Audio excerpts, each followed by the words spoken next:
Gus, ini ada pertanyaan Gus. Juga pribadi Lutfi bertanya terkait perjuangan Gus. Jadi langkah-langkah perjuangan ke depannya bagaimana Gus? Agar kita ini kan tidak sampai para yang tidak suka dengan kita, yang kontra dengan kita, dicari celah sedikit pun untuk mencari pasal-pasal yang yaitu disebut pasal karet Gus. Oke. Jadi langkah-langkah perjuangannya bagaimana Gus? Yang ke depan yang pastinya kita tetap menyuarakan, tapi dengan cara masing-masing, dengan makomnya masing-masing gitu Gus. Ya memang saat ini kan secara teori memang semua orang sama di hadapan hukum, Mas. Cuma kan tidak semua orang sama di hadapan penegak hukum. Ya, jadi semua orang sama di hadapan hukum, tapi tidak semua orang sama di hadapan penegak hukum.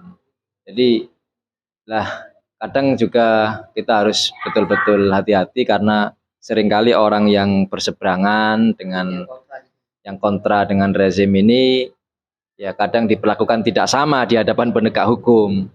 Ya, sehingga dicari celah, ada celah sedikit pun untuk bisa dikriminalisasi, dicarikan pasal, maka dengan mudah untuk diproses, Mas. Faqul ja'al haqqu wa zaqal batil. Innal batila kana zahuqa. Jadi kalau ingin ketidakadilan itu sirna, kebatilan itu lenyap, maka yang hak harus dihadirkan. Harus terus disuarakan, harus terus diperjuangkan.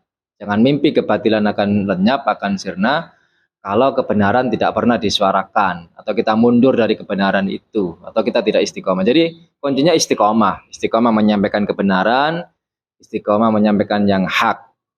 Nah, saya ambil contoh, memang perjuangan itu berat Mas ya, namanya perjuangan pasti ada pengorbanan, ada resiko juga.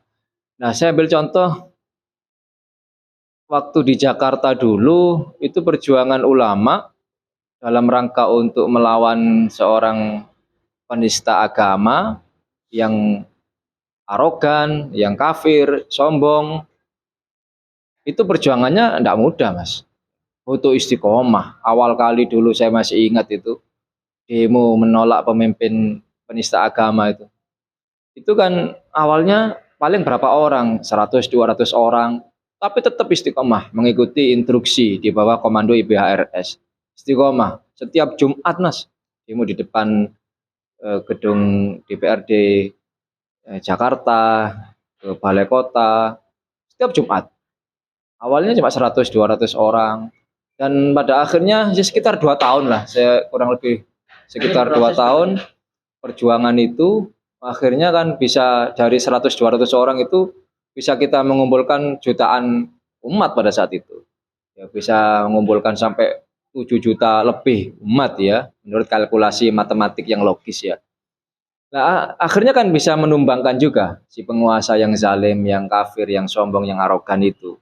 Dan sekarang alhamdulillah setelah itu ujian itu berlalu, yang batil sirna, yang hak muncul, kita punya pemimpin yang muslim, yang amanah, yang adil, yang tidak diskriminasi, yang tidak mengkriminalisasi ulama, yang pro kepada habaib, yang lurus dan istiqomah, dan seterusnya, yang mensejahterakan rakyat, yang tidak korupsi, ya kan?